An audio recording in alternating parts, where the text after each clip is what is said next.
Gol de Colón. Digo, Al porque segundo, bueno, en ese momento estábamos en la mesa comiendo. te abriste mucho. Sí, yo le mando un mensaje o no le mando un mensaje, yo la rasco hasta que después dice, sí, eso de la red.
Hola, buenas noches.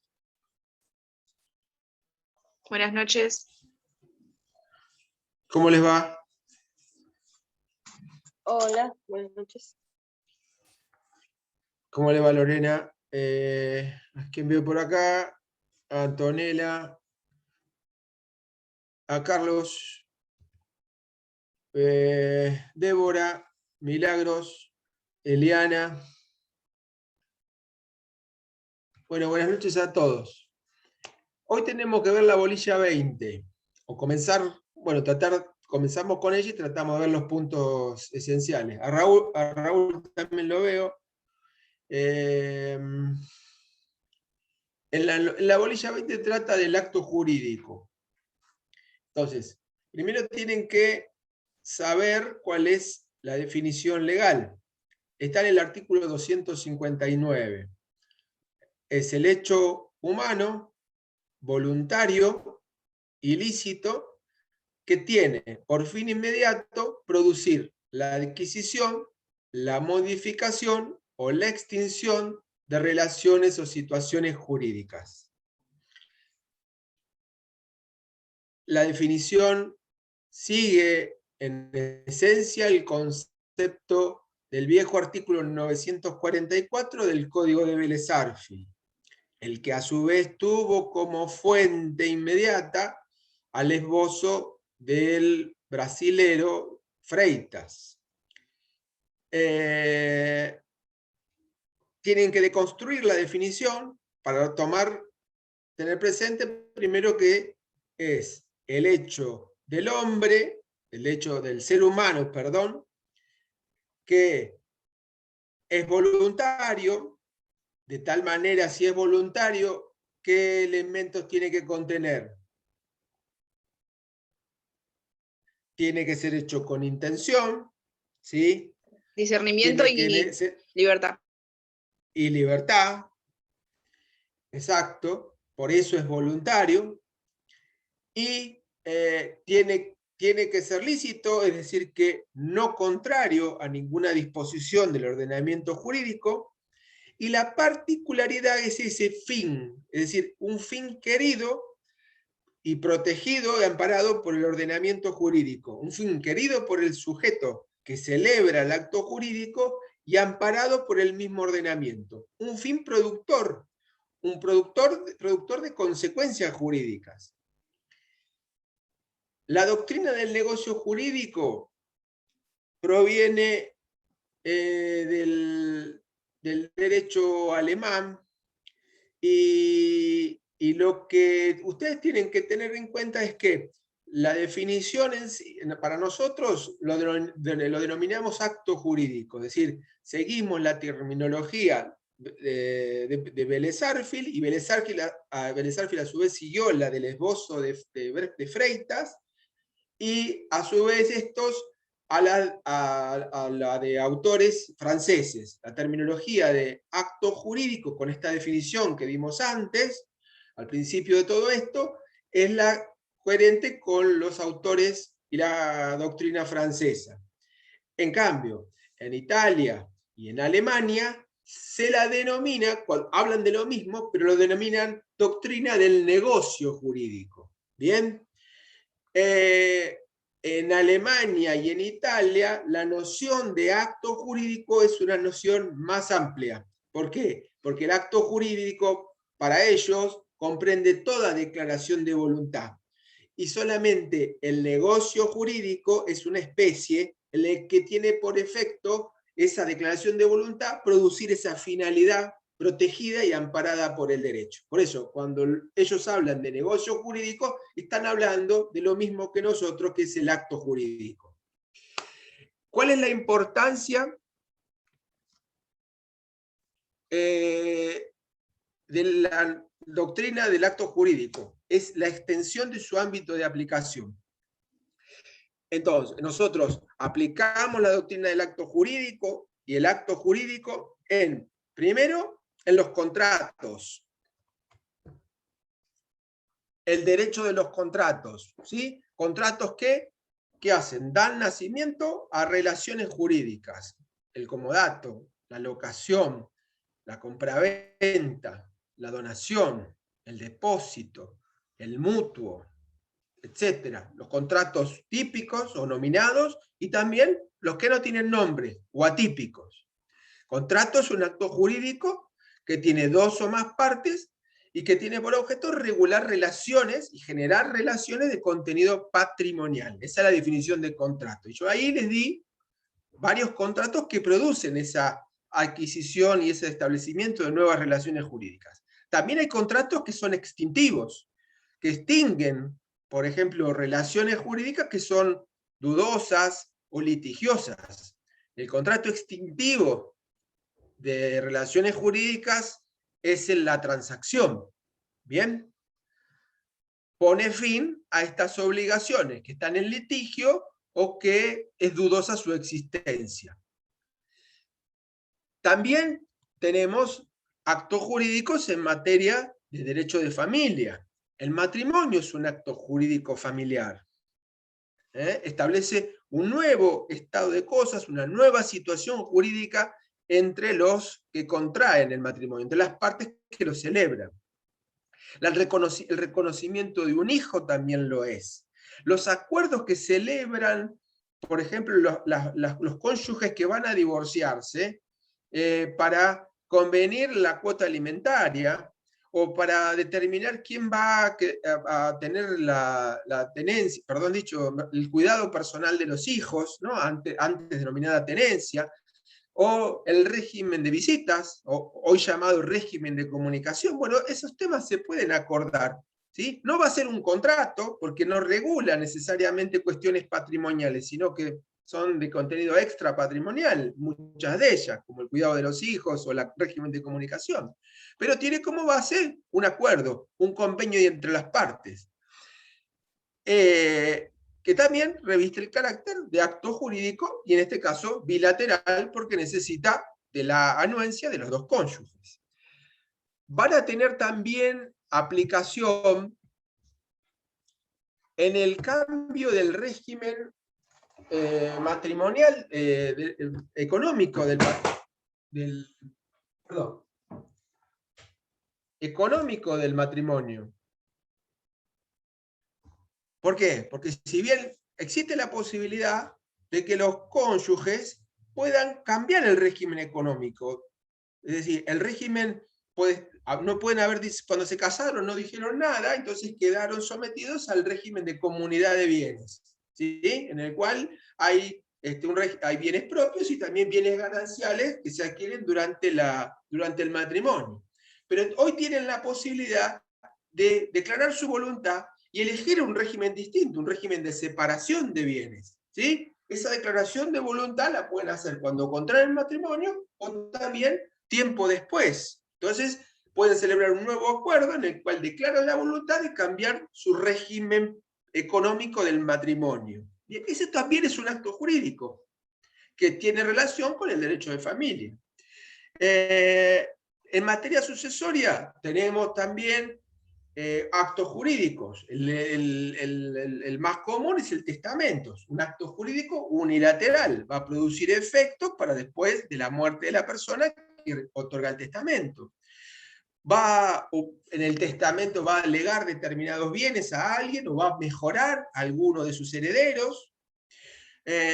También hay, vinculados con el derecho sucesorio, hay cesiones de derechos hereditarios, ¿no? Que un heredero le cede a un tercero o a otro coheredero todos los derechos hereditarios y acciones que tiene en la sucesión de una persona que ya ha fallecido.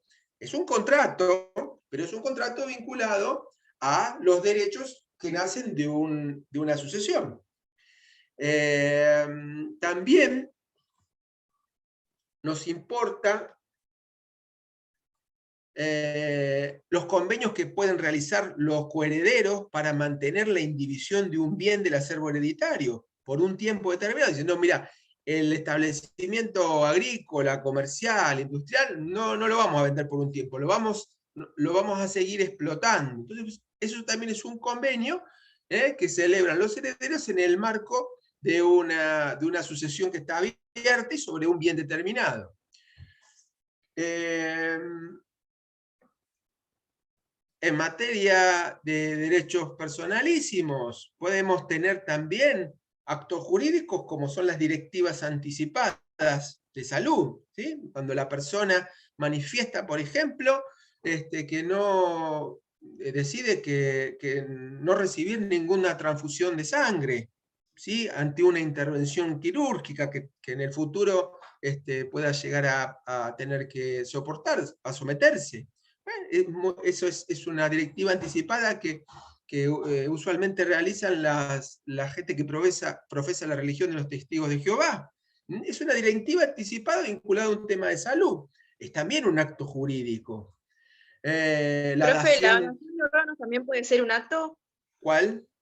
La donación de órganos. También lo es, exacto, iba a eso, la donación de sangre, la donación de órganos y tejidos, también lo es. Las disposiciones que una persona da sobre cómo se tiene que disponer del cadáver, ¿sí? Las disposiciones sobre las exequias vinculadas al cadáver de la propia persona, también es un acto jurídico. No tienen contenido económico, no son patrimoniales, pero también son actos jurídicos. Entonces, la importancia es ver esto, qué amplio abanico de aplicaciones tiene esta misma teoría del acto jurídico en las distintas ramas del derecho civil.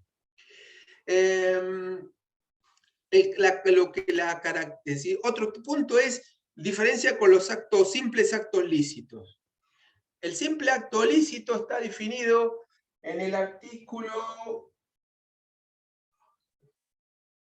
258. Tienen la misma raíz que el acto jurídico. ¿Ven? ¿Por qué? Porque es acto humano, es voluntario y es lícito. ¿Bien? Dice de los cuales puede resultar alguna adquisición, modificación o extinción de derechos, de relaciones o situaciones jurídicas. Eso también es una característica. La diferencia es que en el simple acto ilícito, el sujeto que lo realiza no tiene el fin, el propósito directo e inmediato de generar esa consecuencia, esa relación jurídica. Que sí lo tiene el que celebra un acto jurídico. Por ejemplo, el que crea una obra artística, musical o literaria. ¿Por qué lo hace? Lo hace porque le gusta escribir. Lo hace porque le gusta la música. Bien, lo hace por el placer de hacerlo. Puede ser ese su móvil, su motivación, su fin inmediato. Sin embargo, esa obra que ha creado tiene una consecuencia. ¿Por qué? Porque le genera en su favor una propiedad, ser la titularidad de una propiedad intelectual, que está regulada y normada por una ley específica que es la 11.723. Pero no lo tuvo en mira. No, el que la hizo no tuvo esa finalidad inmediata en hacerse propietario. Buscó el placer de la música o el placer de la escritura. Otro, el que caza y pesca. El que caza o pesca lo hace por placer, por divertimento, por pasar el tiempo, para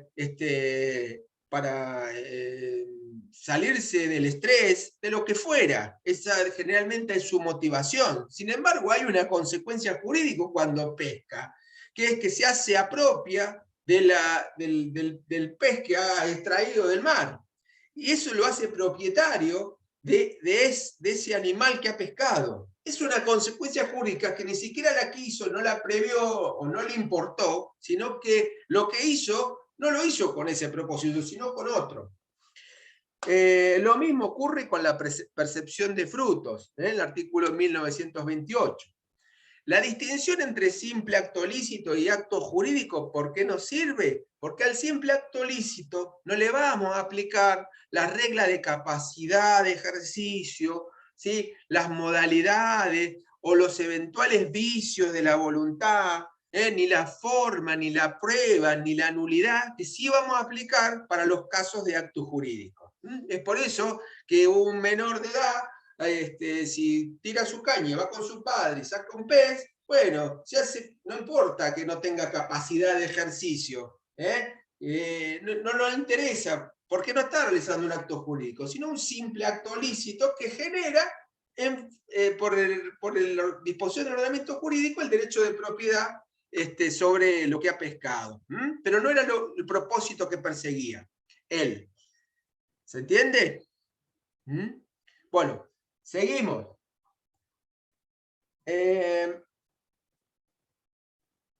Acto jurídico y autonomía de la voluntad. Relación.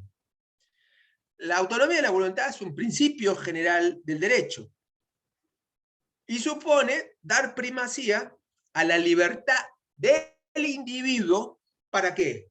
Para decidir si entabla o no relaciones jurídicas, el sujeto con quien las entabla y regular y determinar el contenido de las relaciones jurídicas. El Código de Vélez-Arfield establecía en su artículo 1197, siguiendo al Código Civil francés, es decir, el Código Napoleón, que las convenciones hechas en los contratos, es decir, las estipulaciones que las partes formulan en los contratos, forman para ellas una regla de conducta a la cual se tienen que someter como a la ley misma, como si fuera la ley. Bien, no es la ley, pero las disposiciones establecidas en los contratos son para las partes como si fuera una ley. El Código Civil y Comercial reproduce esta regla, pero después le fija limitaciones en función de los intereses generales. Dice el 958, las partes son libres para celebrar un contrato y determinar su contenido dentro de los límites que le impone la ley, la moral y las buenas costumbres. Todo contrato válidamente celebrado es obligatorio para las partes. 959.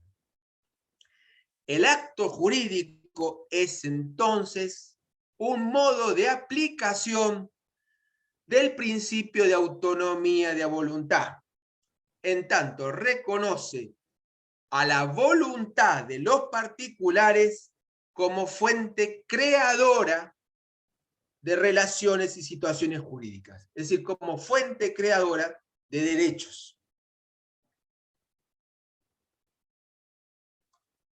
¿Se entendió esto? ¿Hay algún artículo ese último? Lo que le mencioné, es decir, el 958 y el 959 sobre esta materia. Sí, sí, sí. Fíjense que a veces la autonomía de la voluntad en el acto jurídico tiene más amplitud o menos. Por ejemplo, si estamos hablando que el acto jurídico es un contrato, bueno, va a tener la mayor autonomía de voluntad, ¿sí? Ahora, si estamos, ¿por qué? Porque fija el contenido, porque establece primero si decide establecer la relación, con quién, y después fijar el contenido. En cambio, si el acto jurídico es de naturaleza, materia de derechos reales, ¿sí?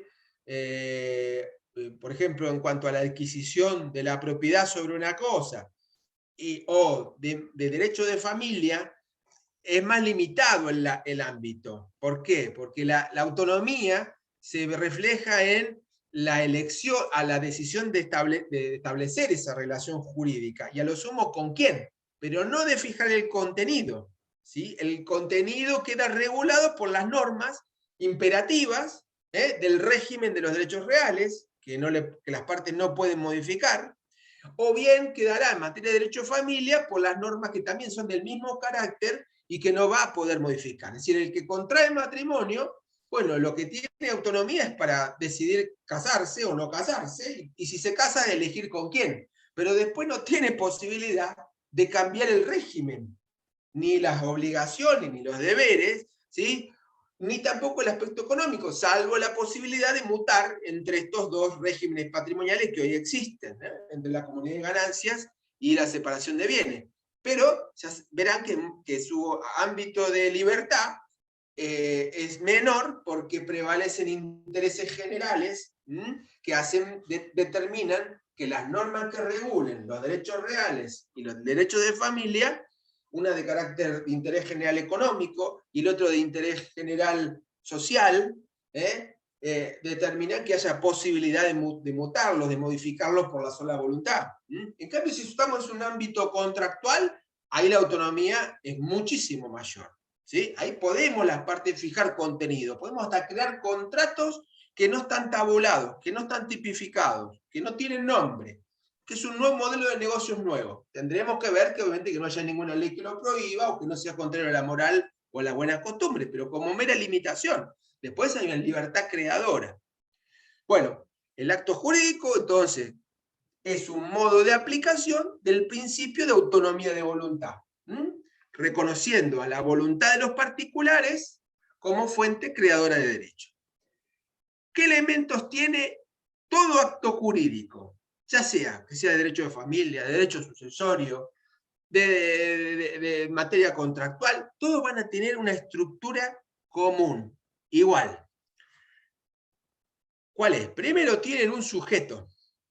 Se los digo todo. Tienen un sujeto, tienen una forma, tienen un objeto y tienen también una causa final. Entonces, el primer elemento es el sujeto, elemento del acto jurídico. El sujeto, ¿quién es? Es la persona física o persona jurídica que efectúa una declaración de voluntad.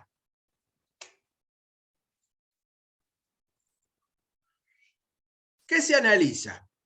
Se analiza que entre las condiciones que debe tener o presupuestos que debe reunir para que tenga validez esa intervención del sujeto y que también sea válido el acto jurídico, es que tenga legitimación para efectuar la declaración. Si, por ejemplo, viene una persona que quiere vender un inmueble, es lógico que el vendedor esté legitimado para vender el inmueble, y por eso tiene que ser el propietario del inmueble, ¿se entienden? La legitimación viene a saber si tiene el poder para disponer por el acto jurídico de que está queriendo otorgar respecto del inmueble de que se trata, o del objeto de que se trata. Legitimación del sujeto para efectuar la declaración. Segundo elemento, que el sujeto tenga capacidad. ¿Sí? Y la capacidad la analizamos desde los dos aspectos que vimos al principio.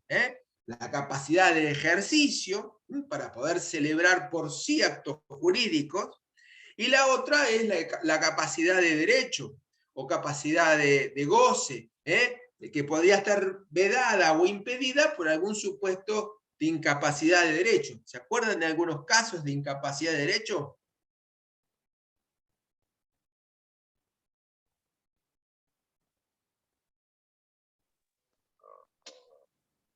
El caso de los que eran,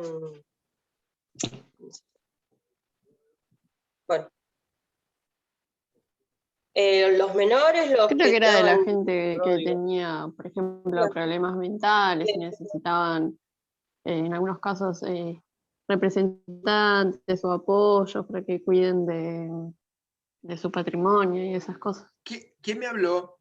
¿Personas por nacer, profe? ¿Quién me habló recién antes? Porque no la escuché, pero no sé cómo se llama.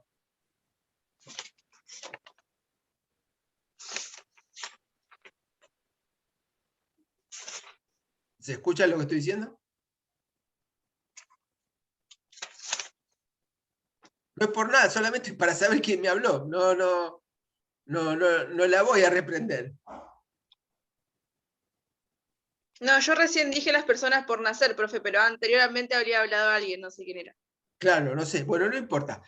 Lo que dijo la compañera no se refiere a un supuesto en el cual la capacidad puede faltar, o mejor dicho, puede estar restringida, ¿no? Hablaron de los menores. Usted habló también de las personas por nacer, Antonella, o personas con dificultades o trastornos mentales. Bueno, esos casos eran supuestos de restricciones a la capacidad de ejercicio. ¿Recuerdan? O venía impuesto por la ley, en el caso de los menores, para los actos patrimoniales, o venía impuesto por una sentencia judicial en un proceso de determinación de la capacidad. La capacidad ahí que faltaba o que se veía restringido es la de ejercicio, la de ejercerla por sí mismo. Entonces, necesariamente tenía que obrar o la misma persona con la asistencia de un apoyo o en algunos otros supuestos a través de un representante legal.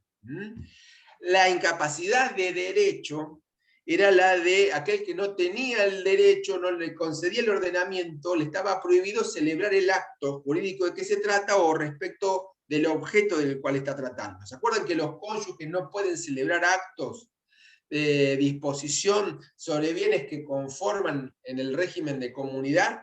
No tienen permitido contratar entre sí los cónyuges, si están bajo el régimen de comunidad, bajo el régimen de ganancia. Hay una prohibición de contratar, para evitar que ellos alteren, mediante sus contratos, alteren el régimen legal de ganancialidad de los bienes. Entonces, y de comunidad. Entonces se los impide. Lo mismo, cuando en materia de derecho de familia o para contraer matrimonio, también hay incapacidades. Los parientes en un determinado grado de parentesco no se pueden casar entre sí. ¿Recuerdan esas inhabilidades?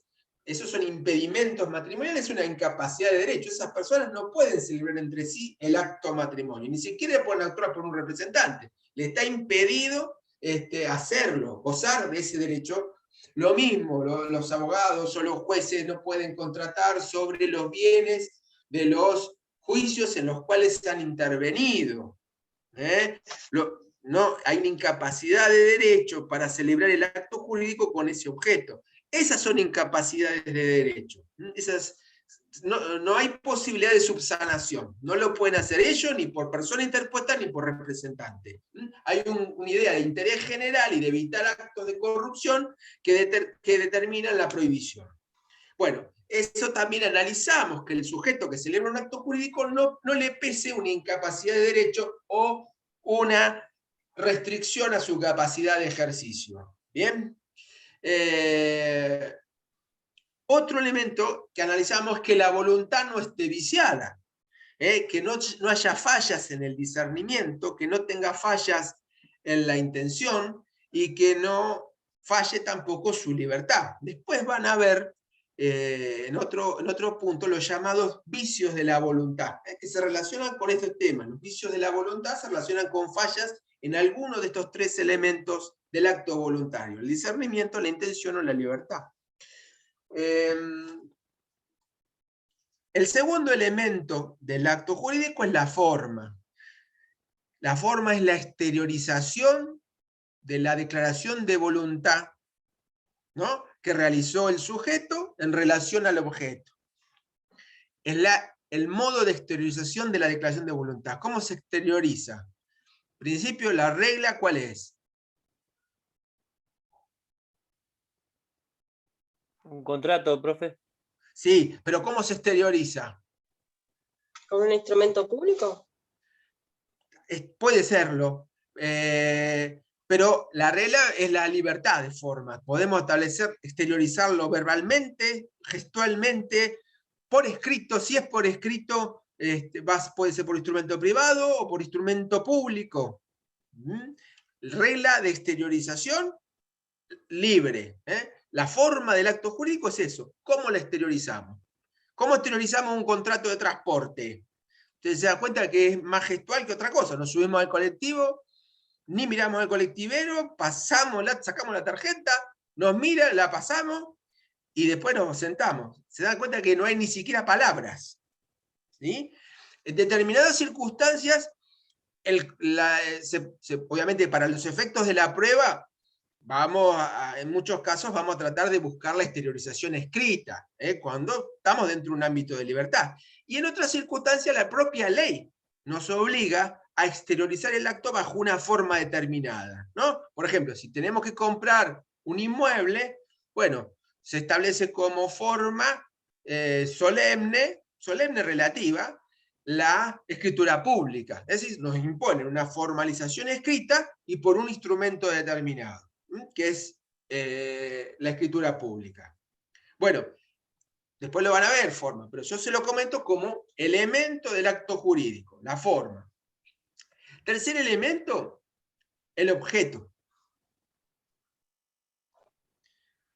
Y en el objeto es la materia, ¿de qué trata? Bueno, el objeto pueden ser bienes, con todo el concepto de bienes que vimos la semana pasada, y conductas. Artículo 279. El objeto de los actos jurídicos son bienes o conductas.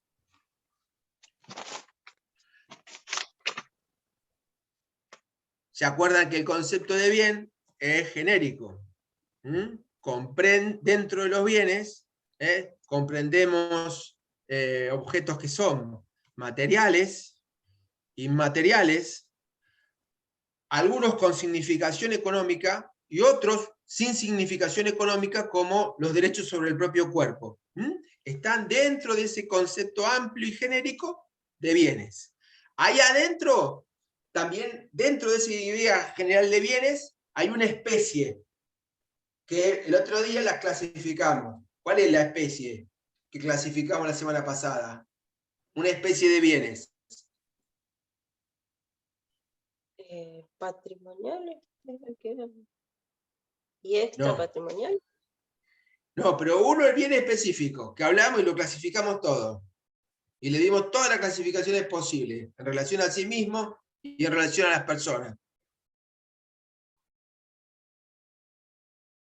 Los objetos, los bienes, que son materiales y que tienen significación económica. ¿Cómo se llaman?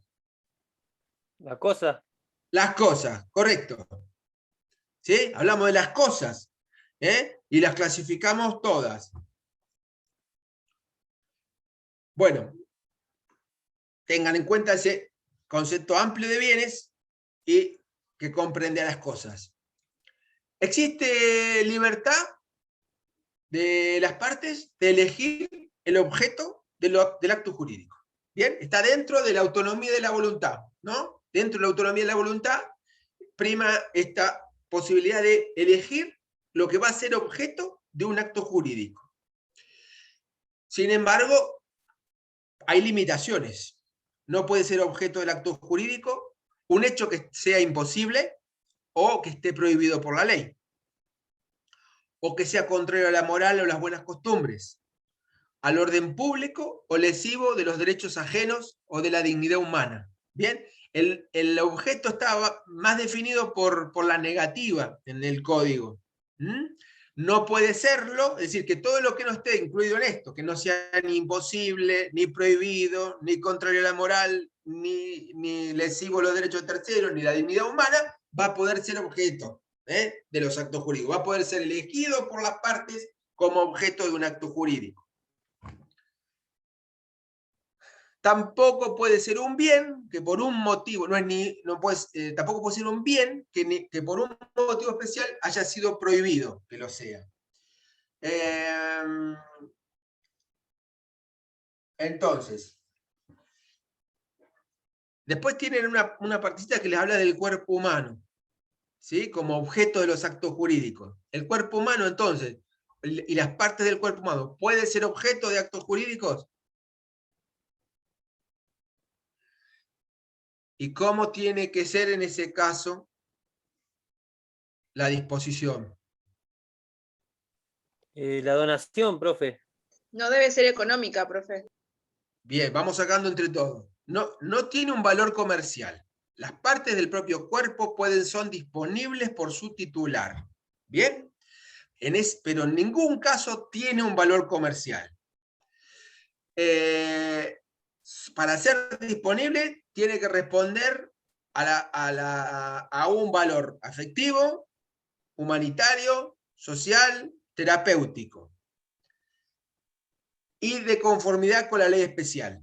¿Bien? Es decir, que en ese marco de extrapatrimonialidad y respondiendo a algunos de estos valores que no son económicos, pues son disponibles para su titular y de acuerdo con la legislación especial, como por ejemplo la ley especial de trasplante de órganos o la ley especial de donación de sangre o la ley que fija también aspectos de la donación de embriones, pero son muy limitados, ¿sí? Muy limitados, es decir, estás pendiente de una ley específica, ¿no? El tema, que fije la condición jurídica del embrión humano no implantado, pero bueno, igualmente en materia de fertilización asistida hay alguna disposición aislada que habilita a la dación y al congelamiento de los embriones, o a la conservación de los mismos a través del congelamiento.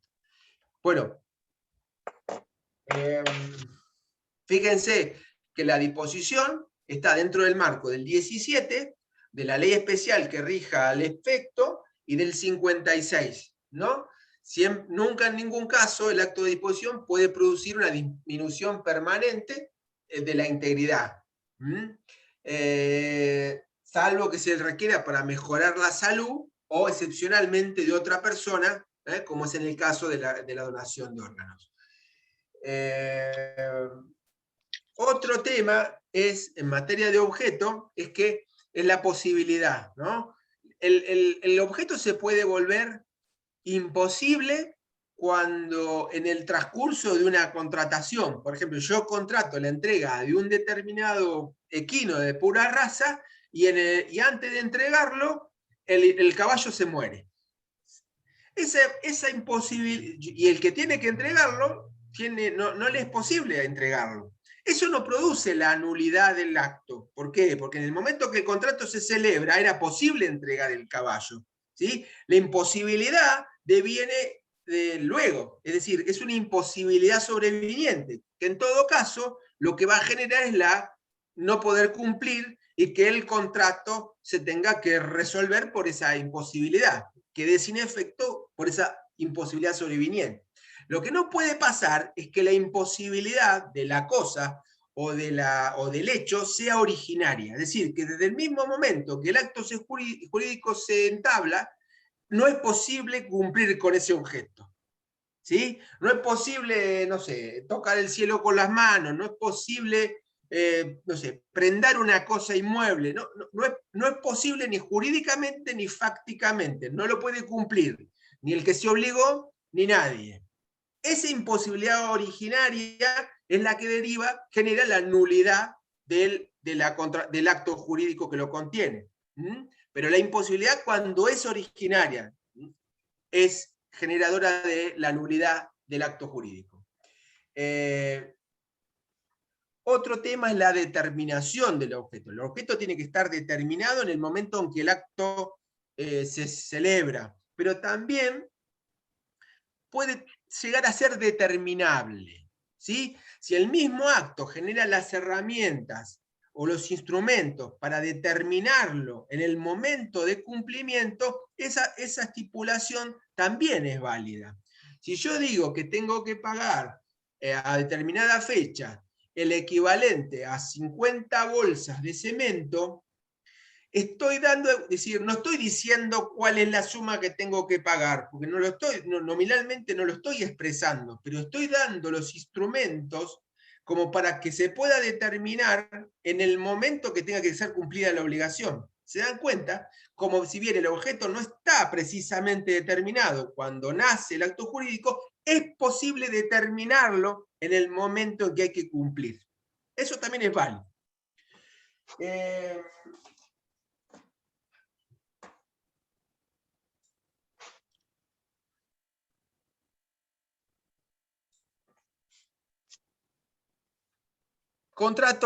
Ejemplos de contratos de actos jurídicos que tienen objetos prohibidos. Bueno, aquellos, por ejemplo, que tienen por objeto la venta de una persona, de un bebé, contratos que tienen por objeto la prestación de un servicio profesional por alguien que carece de título habilitante. ¿Qué otros ejemplos podemos encontrar también en materia de moral y buenas costumbres? ¿Qué es lo que atenta contra la moral y las buenas costumbres? ¿Qué se entiende? ¿Es la moral cristiana? ¿Es la moral de alguna otra religión? ¿Cuál es la moral que se tiene que medir para establecer este criterio? Bueno, se ha entendido que no es la moral de la religión católica, ni de ninguna otra religión, sino que es un concepto jurídico indeterminado y que va a tener que llenar, de alguna manera, en caso de conflicto, lo va a tener que llenar el juez al momento de decidir. Es la moral media de una comunidad en un momento y lugar determinado. Esa es la definición. La moral y las buenas costumbres están relacionadas con la moral media de una comunidad en un lugar, es decir, local, y en un momento determinado. ¿Para qué sirvió este criterio de la moral y las buenas costumbres? Sirvió durante mucho tiempo para anular contratos con intereses usurarios, ¿sí? Que aplicaban tasas de interés altísimas a las obligaciones de dar sumas de dinero. No moratorias, sino tasas de interés compensatorias, por el uso del capital ajeno. Entonces, haciendo uso del criterio de afectación de la moral, de que una tasa de interés pactada por las partes era excesiva, por ser contrario a la moral y las buenas costumbres, se anulaba el acto o se reducía, mejor dicho, la tasa de interés a lo que los jueces consideraban que estaba admitido. Obviamente que en cada momento o situación era distinta la tasa de interés porque las circunstancias económicas eran variables. Por eso ese criterio va variando de acuerdo a la época. Pero hicieron uso los jueces para reducirlas. Lo mismo con las cláusulas penales en los contratos cuando eran abusivas o excesivas, ¿no? Que se establecía, por ejemplo, una pena pecuniaria, es decir, económica, por un incumplimiento de una obligación. No entrega el inmueble objeto del contrato, dado en alquiler, no lo entrega el día del vencimiento. Entonces vamos a establecer que si no entrega, tiene que pagar, no sé, $10.000, por ejemplo, para decir algo excesivo, como cláusula penal, por su incumplimiento. Se dan cuenta que nos choca cuando lo vemos en ese ejemplo. Entonces, ¿cómo no? ¿Tanto tenemos que pagar? ¿Es tan grave la falta como para tener que pagar eso? Bueno, es lo que de alguna manera parece repugnante a una moral media de una comunidad hoy, en un momento como hoy, y en otro momento también, pero es lo que los jueces les permiten venir y reducir esas cláusulas penales, ¿no? Que son abusivas, aun cuando no existía disposición legal que lo habilitara. Lo hicieron antes de la reforma de la ley 1711, pero hicieron valer este recurso, que es muy importante, porque tiene también un montón de posibilidades de aplicación, para reducirlo a sus justos términos. A ver.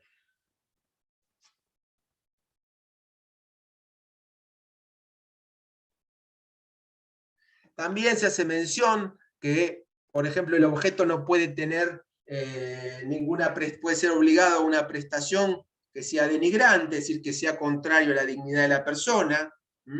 Es decir, que no, cuando se afecta la dignidad es cuando se utiliza la personalidad como un medio o un instrumento para lograr otro fin. Cuando, por ejemplo, se dan como ejemplo el ejercicio de la prostitución, es decir, el compromiso, como objeto del contrato, el ejercicio de la prostitución, o cualquier otra práctica denigrante. Entonces, eso tampoco puede ser objeto de un contrato, por afectar la dignidad personal. ¿Cuál es la consecuencia de un acto jurídico que tiene un objeto prohibido? Pregunto. Yo creo que es la nulidad, profe. Bien, es la nulidad, correcto. Y la nulidad en estos casos va a ser, se lo adelanto para cuando vean la clasificación de las nulidades, va a ser absoluta. Cuando estamos frente a un objeto prohibido, la prohibición se establece en orden a intereses generales, es decir, a intereses de la comunidad. Por eso la nulidad tiene una fuerza mucho mayor, es nulidad absoluta, no se puede confirmar, la legitimación es amplia, la puede solicitar el interesado, el afectado, el Ministerio Público, declararla el juez de oficio, y también no hay prescripción, no prescribe la acción de nulidad, siempre que estamos frente a un caso de nulidad absoluta. No prescribe, no hay un tiempo para ejercer la acción de nulidad. Se lo digo como ejemplo, no es el único caso, pero frente a un objeto prohibido, estamos frente a la posibilidad de declaración de nulidad, y va a ser una nulidad de carácter absoluta. Ténganlo, anótenlo para más adelante. Bien, ¿quién me respondió?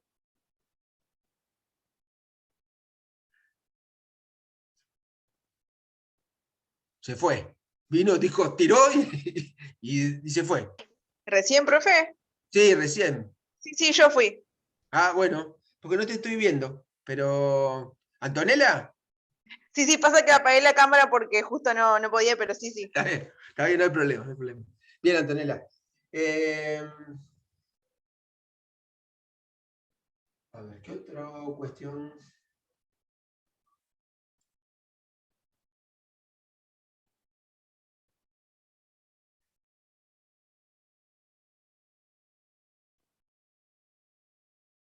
Sujeto, y acá volvemos con algo. El último es la causa, ¿no? Es la causa final, la causa como móvil determinante, ¿sí?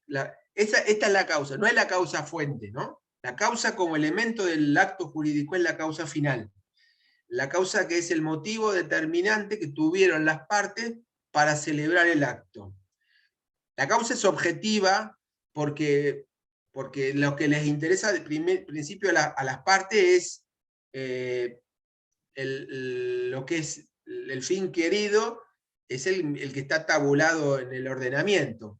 Por ejemplo, el comprador tiene por causa final hacerse propietario de la cosa que ha comprado. El vendedor también tiene su propia causa final, que es hacerse del precio de venta de la cosa que ha vendido. Eso desde el punto de vista de causa objetiva. Después puede haber otra subjetiva que está vinculado al destino que le van a dar, a un móvil. Porque, bueno, ¿por qué? El comprador lo quiere comprar el bien, digamos que es un inmueble, para destinarlo a su casa habitación. O quiere utilizarlo, o quiere destinarlo a instalar un comercio, o su estudio, o lo quiere destinar a inversión para darlo en alquiler. Bueno, ese también es un móvil, ¿no?, determinante de su voluntad. Es un motivo que lo ha determinado a celebrar el acto. Es también causa final desde el punto de vista subjetivo. Se dan cuenta que para el vendedor va a ser distinta. ¿Por qué? Porque el motivo determinante en tomar el dinero de la venta, puede decir, bueno, ¿para qué lo va a usar? Porque pensó usarlo para comprar otra unidad, con la misma plata de la venta de esta, o para ahorrarla, o para gastarlo porque tiene que hacer frente a determinados gastos, o para viajar por el mundo el día que se pueda viajar por el mundo. Bueno, se dan cuenta de que son causas, es decir, la causa final puede ser analizada desde el punto de vista del objetivo, del objeto, o también desde el punto de vista del móvil determinante de cada una de las partes contratantes. Se presume que esa causa final existe, y en su caso, si no existiera, tendría que venir a probarlo aquel que lo alega. Vean al respecto el artículo 281, en los cuales sigue esta definición de causa con un sentido objetivo, pero nos agrega los motivos determinantes cuando sean lícitos y estén incorporados al acto, ya sea en forma expresa o tácita, y en la medida que sean esenciales, pero para ambas partes. El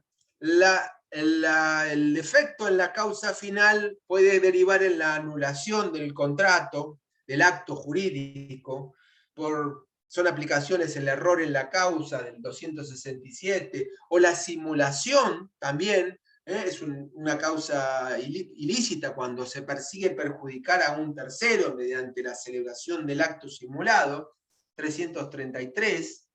La causa final también se puede frustrar, pero eso en el medio del negocio, ¿no? En el medio de la ejecución o cumplimiento del negocio. Ustedes se imaginan una persona que por ejemplo, ha alquilado un inmueble con un destino comercial y se encuentra que durante 6, 8, 10 meses, no, por una disposición legislativa o cuasi legislativa, le es impedido abrir su negocio. Hay razones de fuerza mayor, hay razones que justificarán o no esa decisión, pero más allá de eso, se dan cuenta que su contrato de locación se ha frustrado, porque su finalidad, que es utilizarlo con un destino comercial, se ha visto impedida. Entonces eso determina que la parte pueda solicitar, por ejemplo, y esto es de aplicación en lo que ha pasado durante todo el año 2020, ¿no? Eso determina de que pueda solicitar que esos meses no se le cobren de alquileres, o eventualmente podés solicitar dejar la rescisión, la resolución del acuerdo, del contrato, porque la finalidad que él perseguía, que era el destino comercial del inmueble, le ha sido imposible continuarlo. La causa final tiene efectos, tiene aplicaciones, no solamente en algunos casos nos llevan a la nulidad del acto, sino que en otros casos pueden producir la rescisión o la resolución del contrato por su frustración. A ver. Otro tema que quiero que vean es, y esto se relaciona con el sujeto, ¿no? del acto jurídico. El sujeto del acto jurídico, ¿quién otorga el acto jurídico? ¿Cómo se llama el sujeto? No, perdón. ¿Cómo se llama el sujeto al cual se le fijan todos los efectos del acto jurídico? ¿Sí? El que se considera que ha entablado la relación jurídica. ¿Cómo se denomina?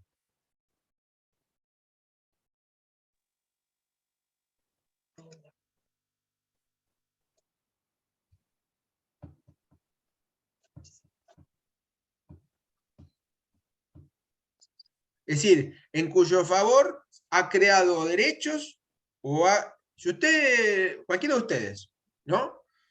Suscribe un contrato, y en ese contrato tiene derechos y tiene obligaciones. ¿Bien? ¿Usted qué es en el contrato? ¿Ustedes qué son en el contrato? ¿Cómo se los denomina a ustedes? No, porque me parece que es en otra cosa. Cuando dice el actor, no. No, La el parte actor actor. eso sí tiene que hacer un juicio. Claro, no, la parte actora o parte accionante es en un juicio. Digamos, en cualquier contrato, ¿cómo se le llama aquel en cuyo favor se fijan los derechos y obligaciones que nacen de ese contrato. Profe, no.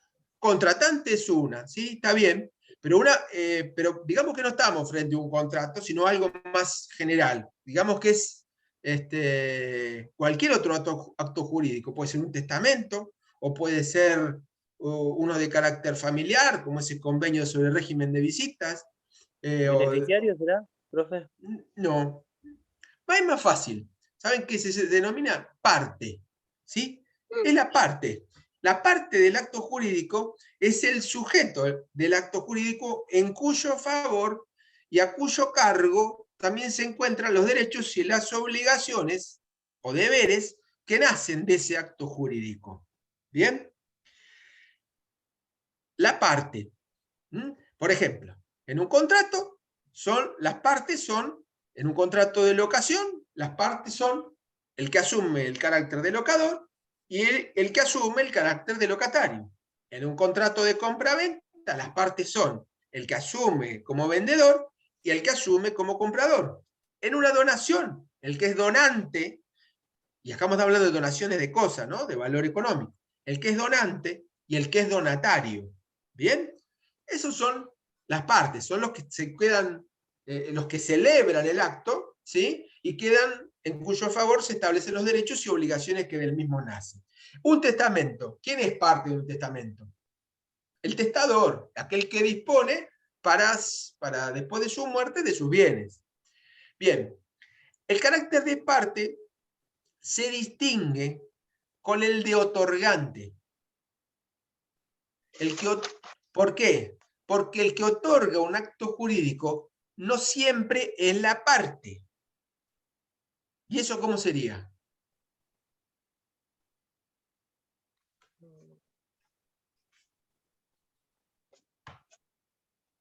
Cuando interviene un escribano o algo de eso.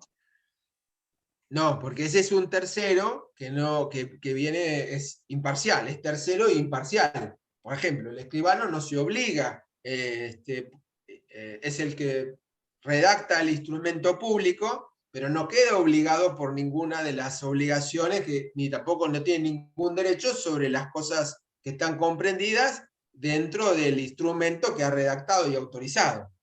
¿Bien? Sin embargo, Profe, sí. ¿puede ser en el caso de las sucesiones, cuando o sea, el que da las cosas, que sería ponerle el muerto, no es parte? No, porque eso ocurre por disposición de la ley. No necesitamos un acto jurídico. Es decir, la sucesión no deriva de un acto jurídico, deriva la transmisión de los derechos de la persona fallecida a aquellos herederos que le sobreviven, viene por imperativo legal. No integra la voluntad de nadie. ¿Sí? Si era No hay ningún tipo de cesión de derecho o algo así. Bueno, pero ¿cuál es la diferencia entre parte y otorgante? ¿Cuál es la diferencia? Es que a veces el que lo otorga no es la parte. Por ejemplo, cuando interviene un representante. Viene un representante, ¿qué hace? Otorga el acto jurídico, ¿sí? Y lo celebra, pero no lo hace en propio nombre. Lo hace en nombre y representación de otro, de la parte. Es decir, lo hace en nombre y representación de otra persona que asume la calidad de parte. La representación, ¿se dan cuenta? ¿Quién es el otorgante? Intervino el representante. Entonces, el representante lo otorgó, perfecto, pero ¿lo otorgó a propio nombre? No, lo otorgó, obviamente, en ejercicio de las facultades que tienen, por cuenta y orden y en nombre de su representado. Su representado es la parte. Bien, los efectos del acto, los derechos y obligaciones, se fijan en el representado. ¿Bien? ¿Se entendió? Un representante... ¿También puede ser en el caso de las personas con capacidad restringida? Y podría hacerlo, no, porque las personas con capacidad restringida en principio son ellas las que tienen que otorgar los actos. Porque cuando se acuerdan, cuando restringían la capacidad, les designaban un apoyo. Entonces, el apoyo en todo caso concurría a otorgar el acto conjuntamente con la persona a quien se le restringía la capacidad. ¿Bien? Diferente, había un otorgamiento que debía ser conjunto. Diferente es cuando se declaraba la incapacidad. Cuando se declaraba la incapacidad, ¿qué ocurría? ¿En qué casos eran?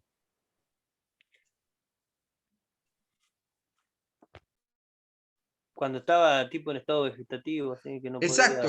Exacto, Carlos. Cuando estaba en un estado de coma, no podía interaccionar con su entorno y no tenía otra forma de comunicación posible. No hay otra posibilidad de declararlo incapaz, ¿no? Y designarle un curador que va a ser su representante legal. Entonces, todos los actos jurídicos que esta persona tenga que celebrar lo va a hacer a través de su representante. El representante va a otorgar los actos, ¿sí? Pero obviamente que los efectos se van a fijar en su representado, que no tenía posibilidad de declarar ninguna voluntad porque está en estado de coma. ¿Se dan cuenta? Es una representación legal, ¿no? Viene impuesta por la ley, y el curador es designado por el juez. ¿En qué otro caso hay representación legal?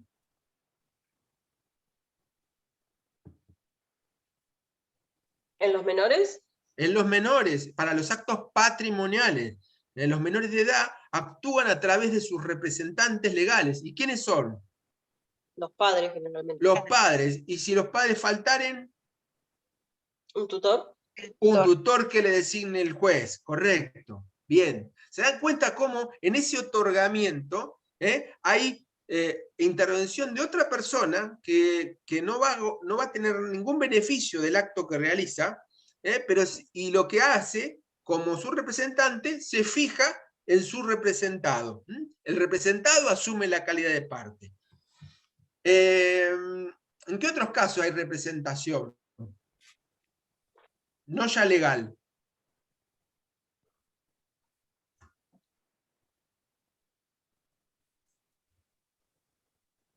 En la representación voluntaria, una persona puede darle poder a otra para que celebren, para autorizarlo, facultarlo para que celebre un acto jurídico en su nombre. El sujeto se va a vivir a otro país y dice, mira, tengo tales cosas, pero cuando sea el momento y cuando puedas, le dice un hermano a un pariente o a un amigo, vendela, te dejo un poder. Ante el escribano redactan formalizan por escritura pública un poder para vender esos bienes. ¿Bien? Le da poder, le otorga poder, le confiere poder, y cuando llega el momento, ese representante, que es el apoderado, celebra el acto de venta. ¿Sí? Y después le girará los fondos al que se fue a vivir afuera. Se dan cuenta de que el que celebra la venta, el que la otorga, es el representante, pero el que vende realmente es la parte, que es el representado que se fue a vivir afuera. ¿Bien? El obligado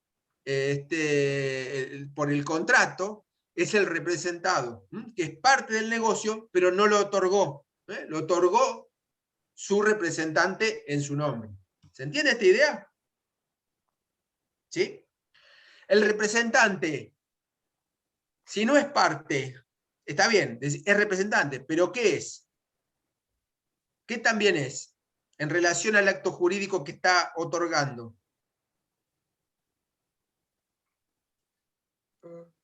¿Es responsable, profe? Tiene una responsabilidad que está vinculada internamente con su mandante, ¿bien? Con el que le dio el encargo. Pero respecto al acto jurídico, es tercero, ¿bien? ¿Por qué? Porque está fuera del negocio. Él lo otorga, pero lo hace en ejercicio de esta representación y en uso de estas facultades. Pero al ser tercero, no queda obligado en sí él por lo que está otorgando, por lo que está celebrando, por lo menos con los terceros, con el otro contratante, con el otro que celebra el acto. Respecto del acto jurídico, el representante es un tercero. Es como cualquiera de nosotros que está fuera y no tiene nada que ver.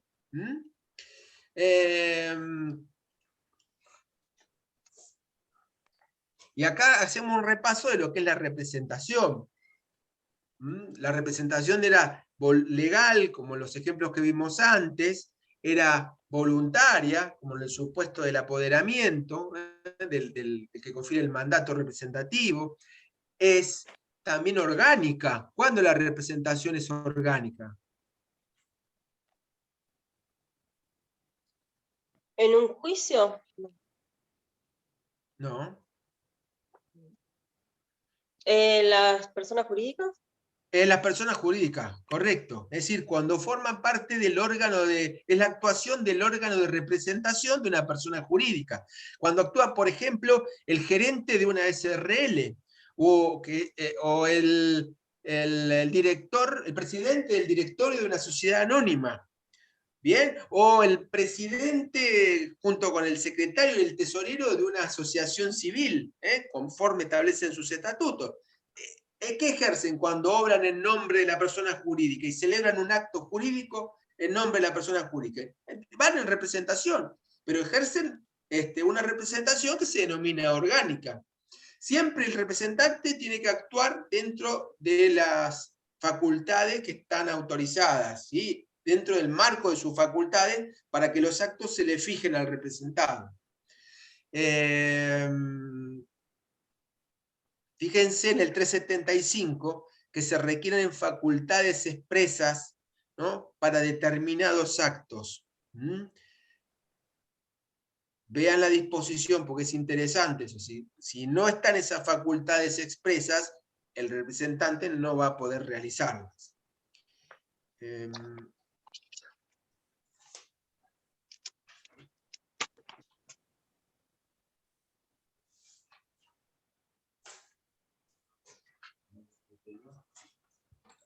¿Preguntas hasta acá?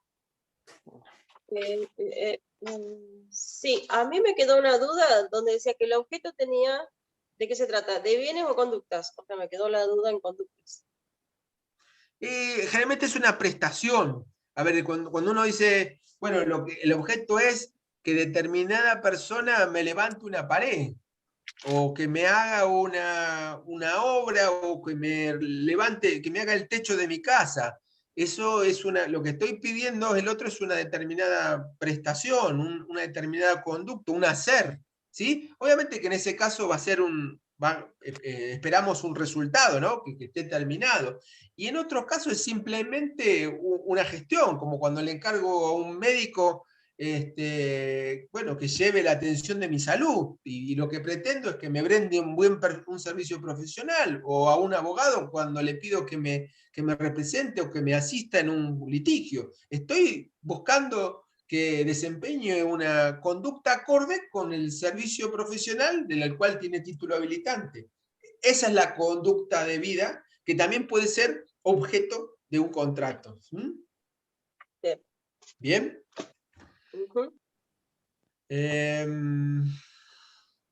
¿Alguna otra pregunta?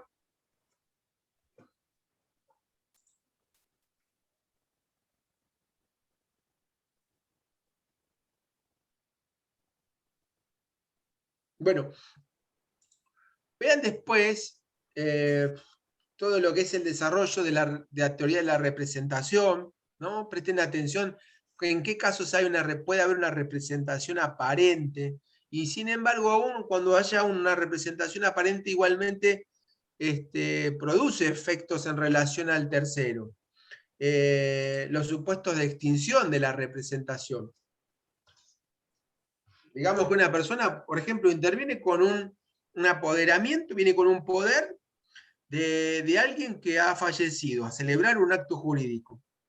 Sin embargo, en ningún momento declara que el poderdante ha fallecido, porque la muerte del mandante, del poderdante, genera la extinción de la representación. Es una de las bases, es decir, tanto la muerte como en una representación voluntaria, la muerte del apoderado como la muerte del poderdante, termina con el poder, termina con el mandato que se ha conferido.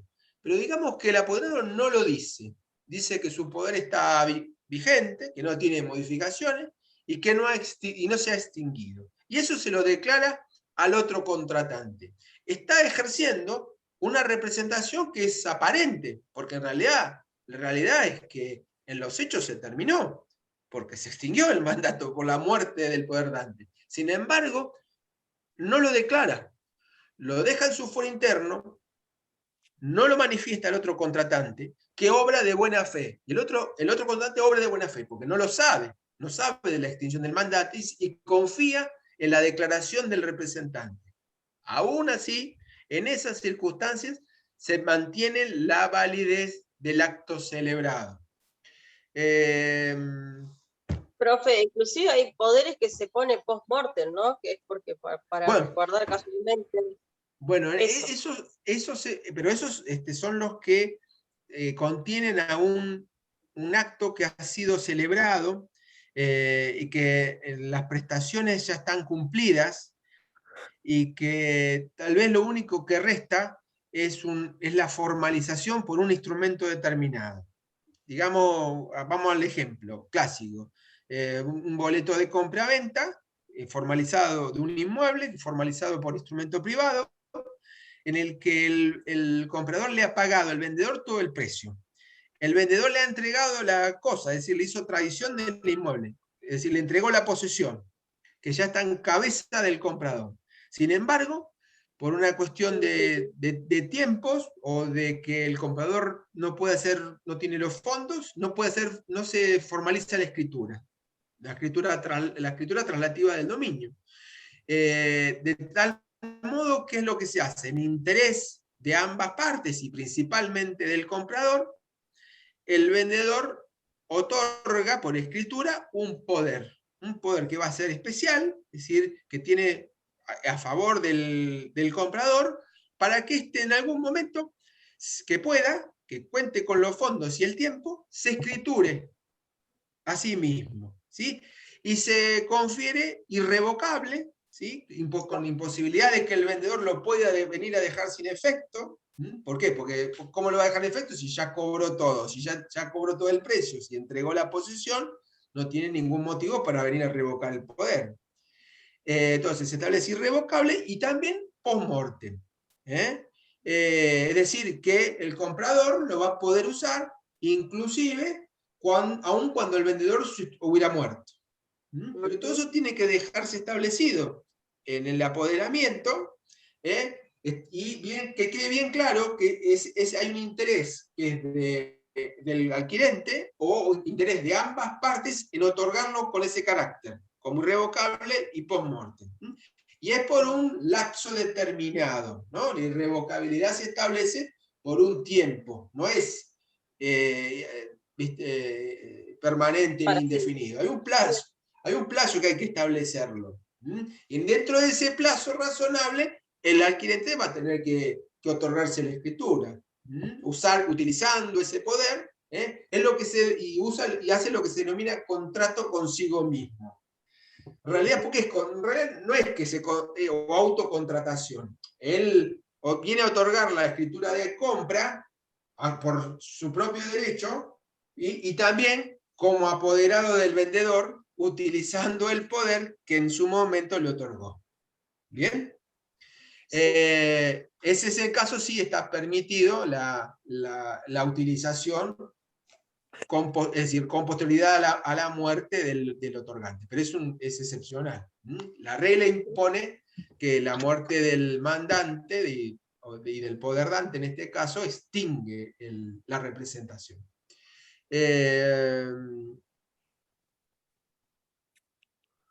Bueno, le iba a decir el artículo que quería que vieran. Bueno, las causas de extinción de la representación y del poder, ¿no es cierto?, está en el 380. ¿Cuándo se necesitan facultades específicas que tienen que estar consignadas en el apoderamiento? ¿Para qué actos se tienen que celebrar? El artículo 375. Lo que antes llamábamos poderes especiales, bueno, hoy se los denomina facultades expresas, y son las que se mencionan acá. Son necesarias facultades expresas en un apoderamiento para pedir el divorcio, la nulidad del matrimonio, para otorgar un asentimiento conyugal, para reconocer hijos, para aceptar una herencia, constituir, modificar o transferir derechos reales sobre inmuebles, bueno, etcétera. Bueno, ustedes lo seguirán leyendo. ¿Ese es el 375? 375 facultades expresas. Representación aparente, que es un puntito del cronograma, está en el 367.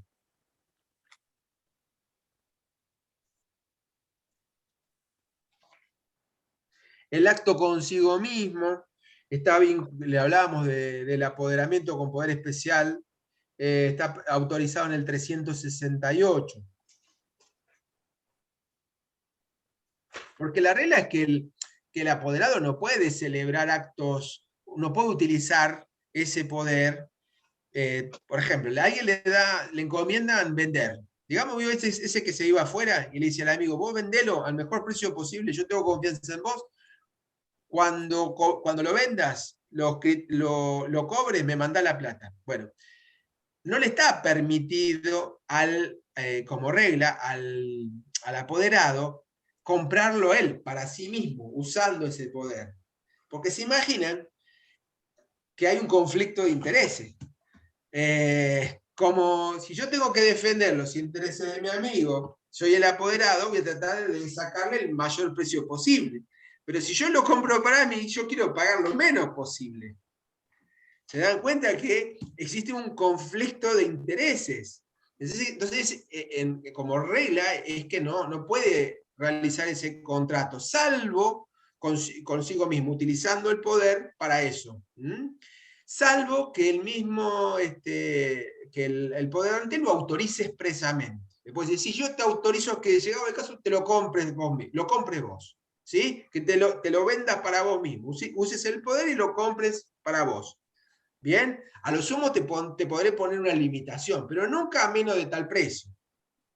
Como para menos cubrirme y tener una base de que por menos de eso, menos de ese precio no voy a obtener. Pero ya le digo, la autorización para el contrato consigo mismo tiene que ser expresa y lo tiene que otorgar el poder dante en los términos del 368. Si hubiera un defecto de representación, y esa representación no existe, porque la facultad no estaba contenida y el apoderado obró, pero obró en exceso de las facultades. Por ejemplo, se necesitaba una facultad especial para transmitir los derechos reales y no estaba en el poder. Y sin embargo, vendió por boleto, firmó la escritura, se le pasó al escribano y de algún momento el que viene después a querer comprar eso, se da cuenta de que acá hay un error, hay una cuestión que puede generar la nulidad del acto. ¿Qué se le ocurre cómo se puede arreglar? ¿Cómo se puede subsanar ese defecto en la representación?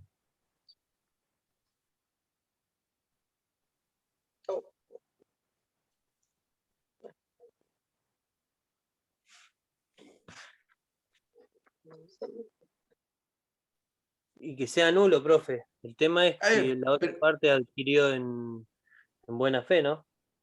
Está bien, pero digamos que nadie quiere pedir la declaración de nulidad. Que es más, si uno le pregunta al representado, le dice, no, pero igualmente a mí me llegó el dinero, no me perjudicaron, es decir, por ahí en ese momento me olvidé de poner esa facultad, de hacerla consignar, pero en realidad yo estoy de acuerdo con eso que se hizo.